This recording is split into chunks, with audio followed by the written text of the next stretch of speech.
Welcome to Inside the Firm, a podcast dedicated to small business owners and hosted by entrepreneurs, Alex Gore and Lance Cayko. Each week, they take you on their journey of how to start, run, and grow a business by bringing you inside their architecture and real estate development firm.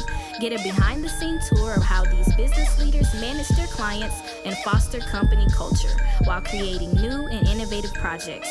And now your hosts, Alex Gore and Lance Cayko. Lance, Happy New Year. How's it going? Is it? Well, it didn't take long for 2021 to look like 2020. Just put it that way. But yes, that's the way to put it. Yep. I honestly think it's going to be a great year. I do. So it did start off great. First of all, I would like to congratulate all of F9, Front Range Structural Engineering, Tinker Homes, and our clients who wish to remain anonymous for privacy purposes. Totally respect that. For us making the cover of Builder magazine in the January 2021 issue. Super exciting stuff. And so one thing I wanted to point everybody to who is listening to this show, if you're a first-time listener, or you are a second-time listener, we actually went over how we essentially got into the magazine through a paid publication for, I think, like builders, some other thing. You'll have to go check it out. Episode 185, how to address additional services. Within that, we talk about where and when it's appropriate to pay for media, and then what that paid media can do for you. So don't pay for the big stuff. Maybe just pay for the little stuff that then gets you to the big stuff. And buy the bait, the fish will come. Bam! Finally, this guy with the fishing metaphors. Analogies. I needed it. Good. Yes. Buy the bait, fish will come. Absolutely. Speaking of bait, the bait is you need to know skills. And one skills you need to know in architecture is how to use Revit. We teach Revit. We teach it to students. We teach it to other professionals. Great reviews, really kind of supercharges, puts you on a rocket ship. That's why we call it Revit Rocket Ship. And you can get it at revitrocketship.com. Check it out. Teaches you how to model architecture mimicking the way construction works. Helps you out in the long run. revitrocketship.com. So what are you baiting with that exactly, Al? Like your final result is a big building, but you got to bait the client with your skills in Revit. It's kind of rough. No, he's doing it. I appreciate it. You got it? Yeah. All right. I buy that. We just need to play Nick's read. When Nick made up that advertisement, we need to play that. So I'm not going to say anything at the end. You just cut in Nick's read. You want me to cut that in from now on? I want you to cut that in at the end. Okay. It was good. It was really good. Yeah. He's like he's a paid professional. Except he's like, but he's not. You know what? Well, he's a paid for architecture, but not for. He's a semi-professional voiceover. Just like I'm a semi-professional fisherman. How am I semi-professional? May you ask? Don't get paid. Wait, but what? Isn't there a word for that? Is it nope, amateur? Semi-professional. Not amateur. Semi-professional. You got it all wrong, Al. I feel like you're making this up, but we'll just skip past that. We'll just keep rolling. Rolling with it. Some people might accuse me of that. Yeah. Did you know every day more architecture professionals are adding ArcCAD to their workflow to save them time and money? That's right. ArcCAD helps designers, specifiers, and architects compare and select the best products for their projects using their powerful search engine. They also offer data files like BIM, CAD, and specifications right on the same site for free without registration. Visit arccat.com today to see why so many professionals are consolidating their product search to one task. Visit arccat.com, that's ARCAT.com, to start building better content today. Okay, I'm going to read a question to you from Adam Steiner. We have a question. Yes, and Adam, shout out Adam. Great job so far on your podcast. I really appreciate how you've been growing that, and for taking the advice of trying to get on other podcasts. So in order to grow your podcast, I saw you were on the Business of Architecture. That's phenomenal, buddy. That's a huge one. So your question on LinkedIn, you tagged me. It is I just got a request to design a home in another region of the country, outside my typical building area. Up to this point in my career, I've only designed for areas I've had experience. Any advice on handling this? Okay. Number one, don't be intimidated unless you got solicited to do it in New York or California. And the reason why is because obviously everybody knows that, honestly, like how much red tape those two states have. But with the red tape, like there's literally all kinds of licenses that if you don't do your due diligence, you could really hurt yourself professionally if you don't check it out. I'll give you one example. Thank I'm not you.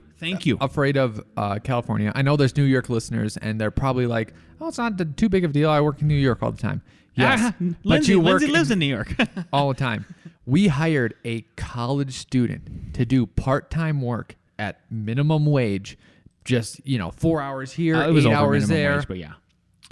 Anyways, we got a fine from unemployment insurance for $4,000 that we had to pay and could not get out of. And they couldn't even understand, like, oh, what happens if this person loses their job? One, they had another job. Like, this was literally just like a part-time supplemental. Yeah. Two, they were a college student. What are you talking about? Like, I still don't understand how you aren't It paying just all didn't this. fit the check boxes like usual, yeah.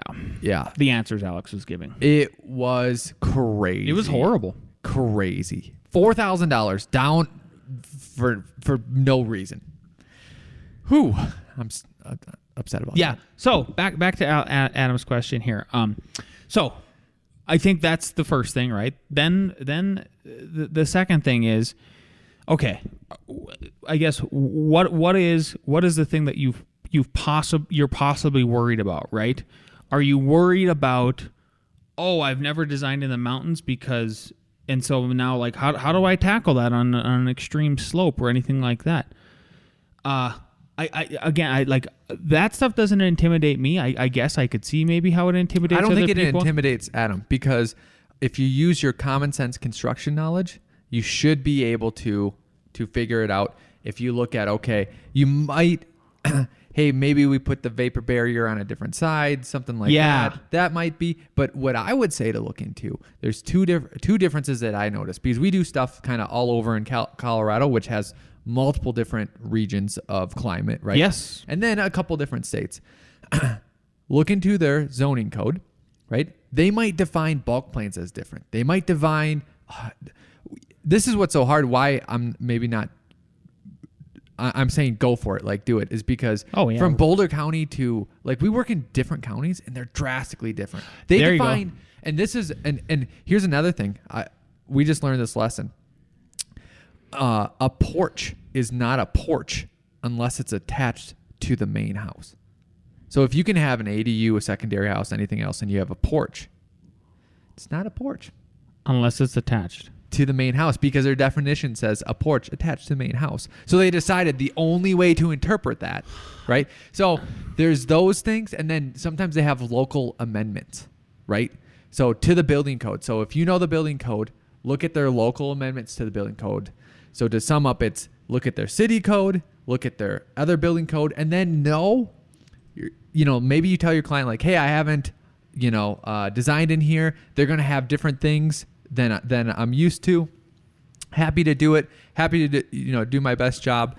But, like, for example, this person that this happened to and we had to explain it to the client, they actually didn't even get mad. This is in another segment later. But we literally had to game plan. Like, what if they're upset? Like, how did we not know that a porch is not a porch unless it's attached to the main house? Be like, we don't re-look up common words that have a common understanding, because then we'd be re-looking up, like, what is a window to Boulder County? What is a door? Do they think a door is not a door? Like, if it's not attached to the main house?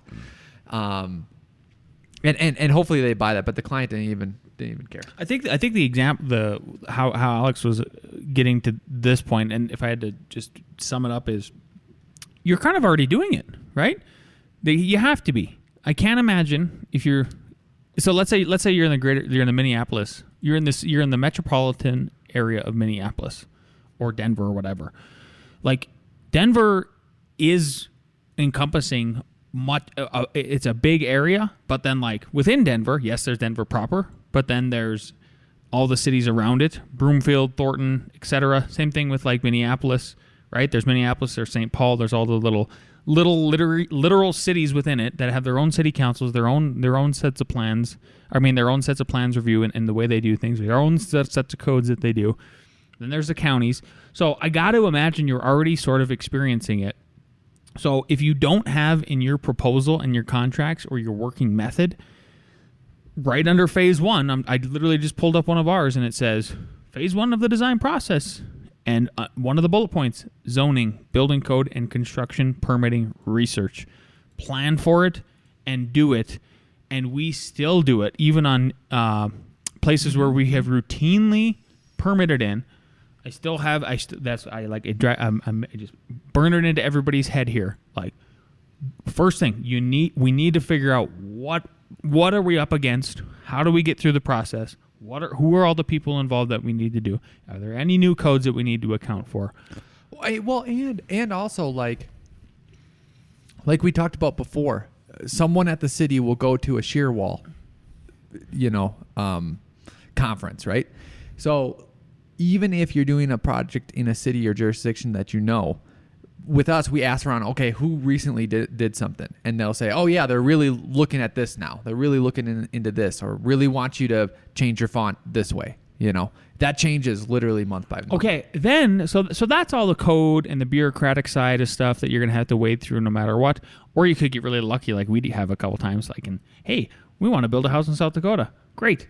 Call up there and they go, is it your land? And I go, no, it's the owner's. Do what you want. Don't even have to do anything. Obviously, we're still going to make sure it stands up and we're engineering it and all that good stuff. But yeah. So, but what I'm getting so here's some differences, right? I almost hope they were rude to you. Like, wait, do you own this piece of property? It was literally like that. Why are you calling me? Oh, kind of like that, yeah. Too. Yeah. Mind your business. Mind your business.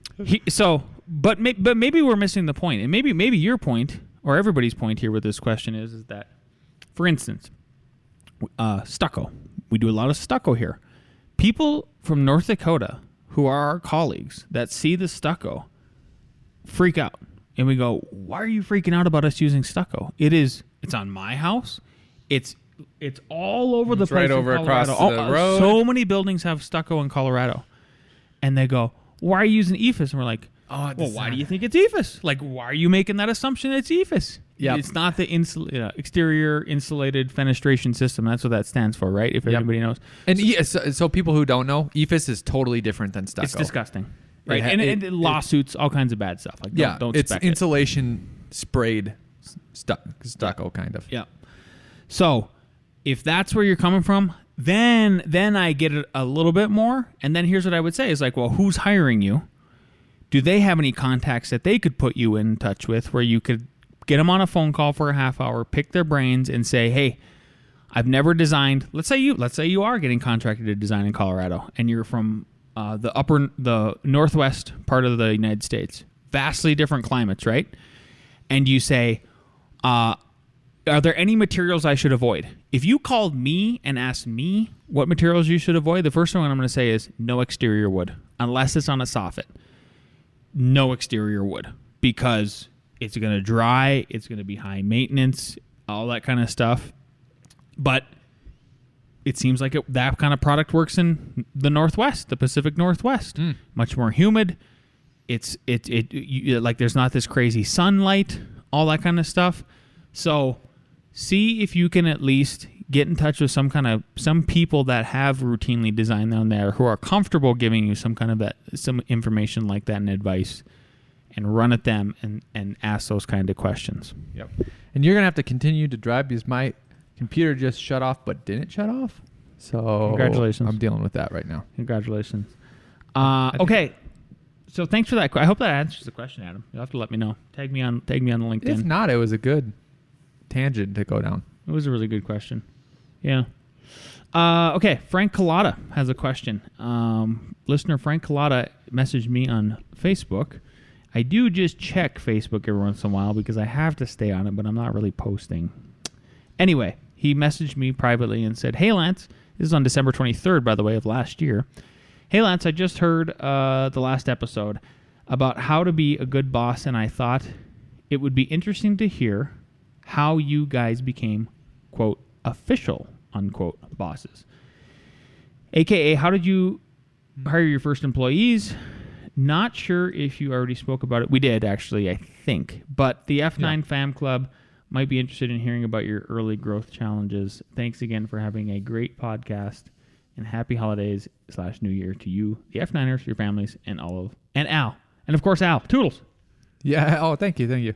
So I think there's some key points for when we are growing. We hired way back in the day when we were probably like a year old, working in my dining room. Yep.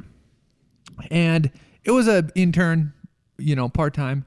And the issue that we found there was like, we can't grow because, we'll have some projects and then someone will not have enough to do. Yeah. And in our head, like it was a female at that time. Like she didn't have enough to do sometimes. So we're like, oh crap, that's really, really, really bad.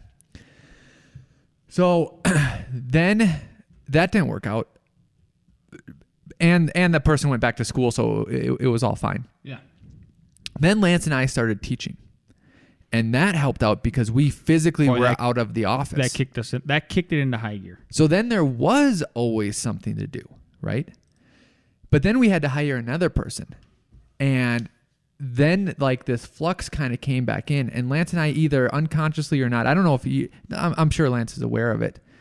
The decision that I made and probably he made too, like, if anyone doesn't have any work, it should actually be the bosses. Yes. And for a long time it was me because, I'll just make the website, or I'll do marketing, or I'll do something, like I will do something to help the business that they can't do.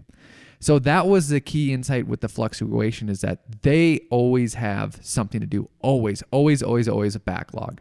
And then if there's ever nothing to do, you're doing nothing. And if you're a good boss or business person, like if you can't think of something to help your business to do, what are you? I don't think you should be an entrepreneur. Yeah. And you need that you need that self-starter like attitude, like, do I need to talk to someone? Do I need to make up a Facebook ad? Do I need so by that, when I say you will have nothing to do, you really shouldn't have nothing to do ever. I know what you mean. Yeah. Okay. I think that kind of answered it. That was good. But yeah. All right. Happy New Year to you. That's what the next bullet point we got here, Al. Yeah. What was you? Happy New Year? Happy New Year to me? I didn't put that. Okay, maybe I did.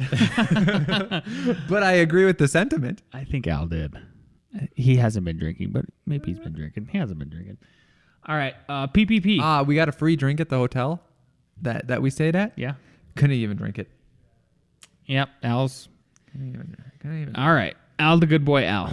That's okay. So there has, as everybody has probably seen, the House of Representatives, along with the Senate, passed the second round of basically this relief package, another giant spending bill. And part of that is there's another PPP. And so I just wanted to bring it up to everybody who's a listener and is in possible need of another PPP or isn't aware of it. Just there is another PPP. I bring it up because a couple of our friends had no idea that there was another one. I'm like, you should maybe know about that. Like, you're running a business. Maybe you need it. I don't know. I don't care about your financials. I'm just trying to be helpful. Well, and the big major thing to qualify is that in a quarter last year, you needed to have a 25% reduction in probably revenue. Yeah. So I looked into it just to see, and we got an email, and that's part of what I'm going to read. We got an email from this bank, just kind of a solicitation email. I don't know. People just get our emails because they're online, basically public. So Alex is right. Basically, and this is not strict financial advice. This is just me kind of relaying, talking to you, giving you some information. You need to look into it yourself, obviously. But the way we understand it is that if any full quarter from 2020 compared to 2019, if from 2020 you can prove that on average for that quarter your gross revenue is down 25%, you can qualify. I don't know how much you qualify for. You need to figure that out. There's some dates I just wanted to talk about give you know that like you're not behind the ball. That's one of the good things. Government's slow. Everybody knows that. So on January 6th, it's already passed. This is the 8th of January. The SBA, which is Small Business Administration, they had 10 days after the bill's enactment to establish rules and regulations. That's a key point. January 13th, 2021, then the SBA administrator must release guidance to lenders within 17 days of enactment of the bill that allows borrowers who returned all or part of their PPP loan to reapply for the maximum amount applicable so long as they have not received forgiveness. Then the 20th, the SBA must establish January 20th. Oh, they didn't put 2021. They should have done that. They screwed up their dates. I didn't even notice. The SBA must establish a one-page simplified forgiveness form within 24 days of enactment. That's kind of huge for anybody who's listening who got a PPP. All of a sudden, it sounds like the way you're going to get forgiven if you used it properly is way different than what it was before. Like, I mean, I can't believe the government decided to do a one-page simplified thing. Amazing. Let's see here. February 15th, business that was not in operation on this date shall not be eligible for a PPP. Again, you need to look at all these details. I'm just reading you this email. February 15th, farmers and ranchers in operation of this date. Nah, you're not a farmer or rancher. Maybe.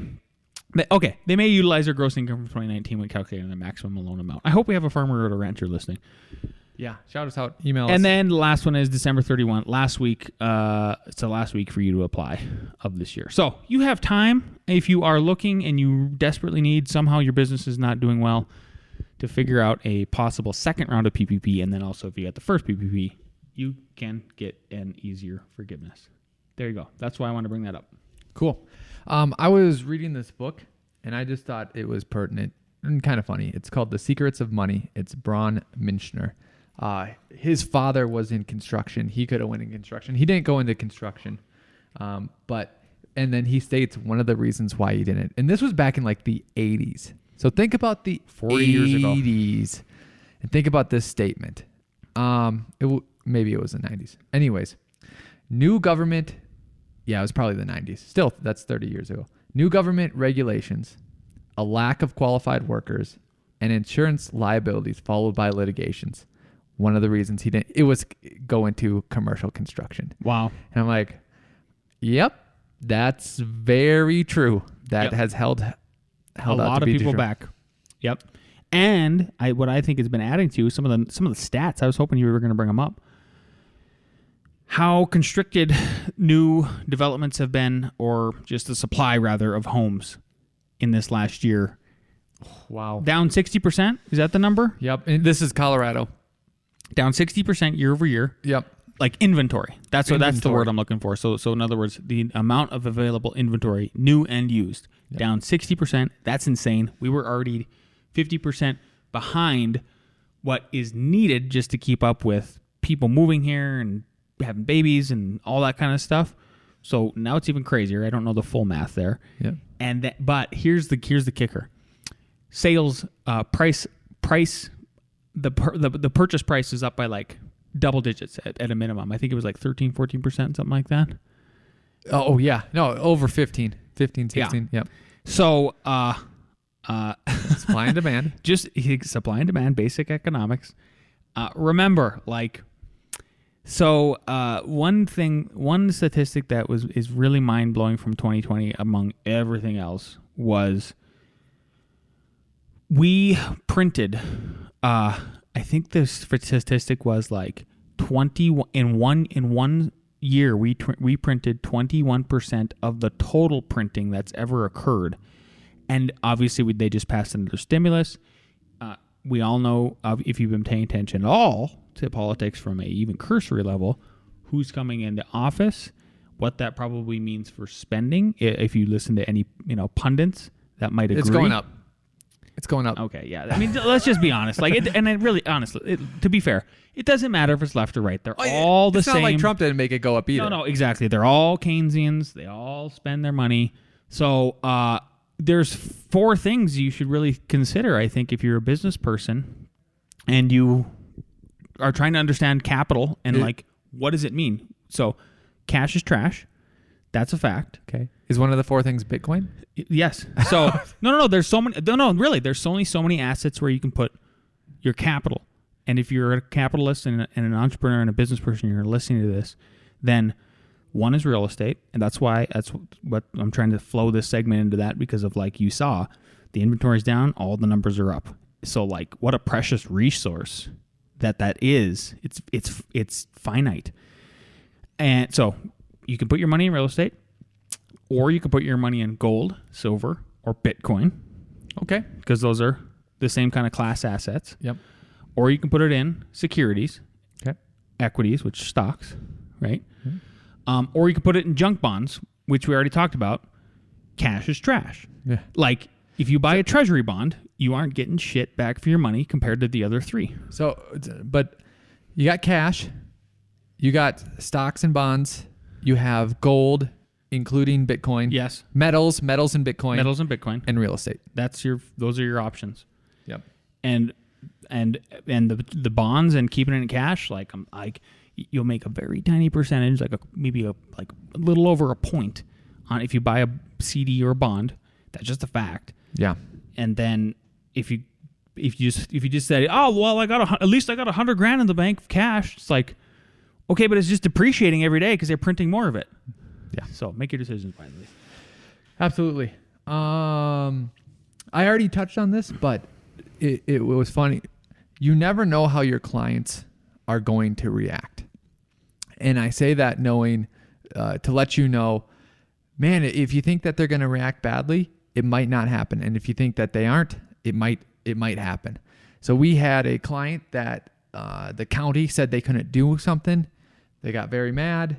We got entangled up in that madness, but pushed through and persevered. Then we got the county saying that we can't have windows because apparently their windows are bad, which we disagree with, and we couldn't have a porch on this new structure.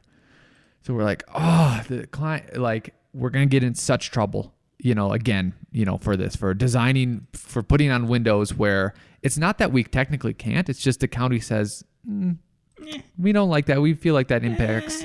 There's no real reason. They just say that you can't. And the whole porch. And the client was like, "Know what? That's fine. I'll move the kiln into here and we can get rid of those windows and let's keep pushing along." So it's weird, people. It's a weird world. It's not only you dealing with it. We're dealing with it. I want to let you know.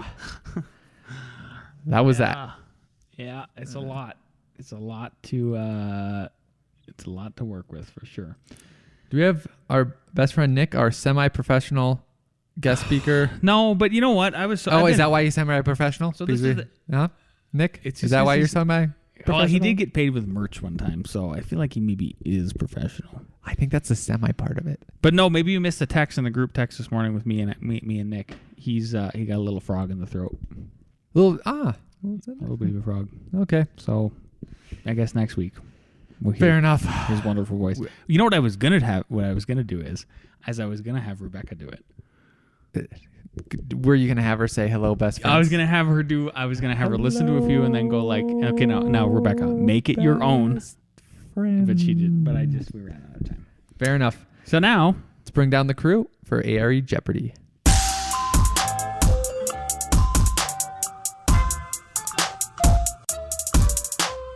Question number 1.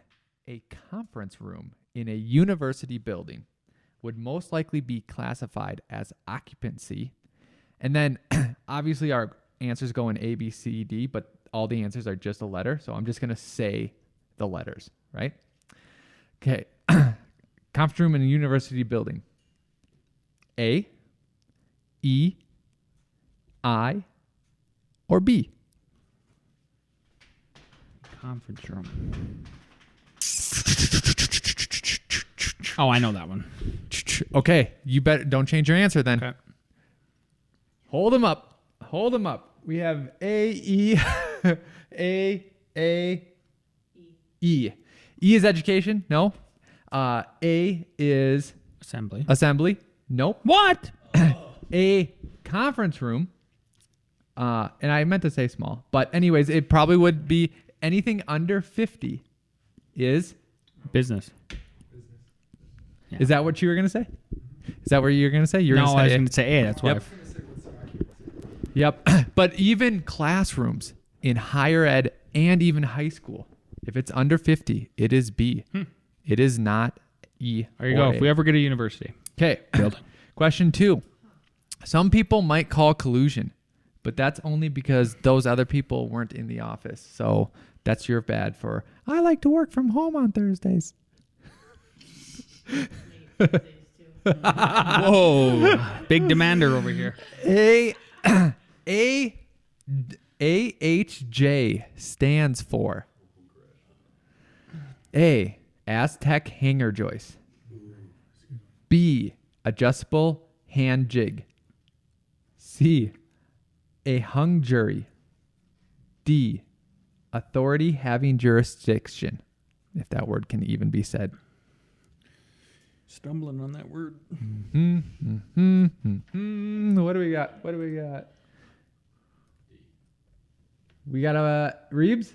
I said B. B's and a bunch of D's. It is not adjustable hand jig. It is authorities having jurisdiction. Yep. It is D. Yep. That's not anything to do with architecture. So it was so funny. Gresh and Ross were studying for the test, and that came up. And then I was reading a construction book because it's fun at night. And that also came up in my random construction book. And it was the same thing. Like, what is this acronym for? And then I had to go back and find it. So thought you all should know. All right. Number 3. In a large room, how many times might a single impulse sound pass a listener before it suddenly stops? A, 10,000. Oh, B, 9,000. C, 8,000. D, 1,000. Can you, so a sound going through? In a large room, how many times might a single impulse sound pass a listener before it suddenly stops? A, 10,000. B, 9,000. C, 8,000. D, 1,000. What do we got? D. You wrote D, A, D. The correct answer is C, 8,000. Did anyone get it right? Yay, Jason. How many hertz is it? Doesn't I don't think it matters. 8,000 apparently. I don't even know what that question means. Good.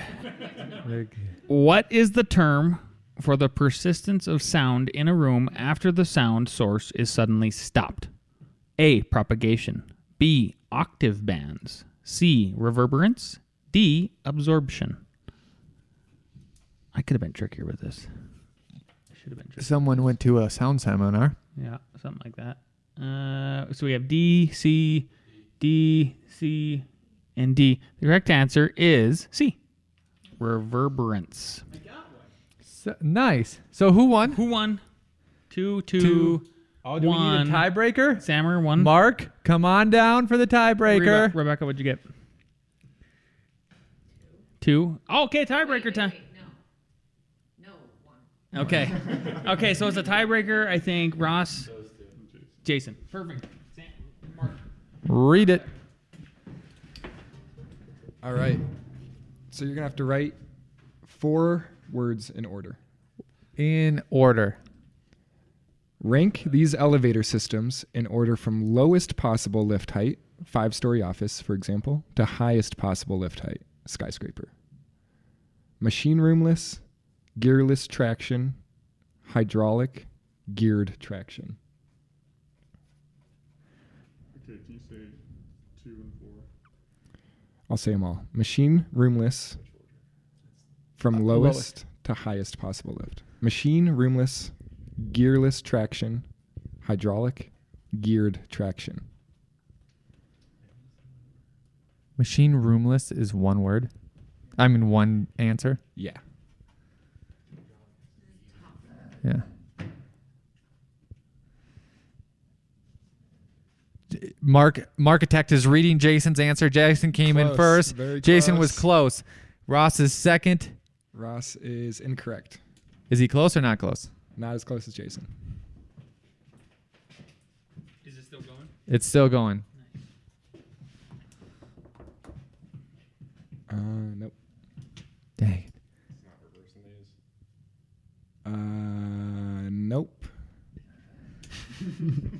This is All a right. cruel question. Wait, no. Give them the lowest one.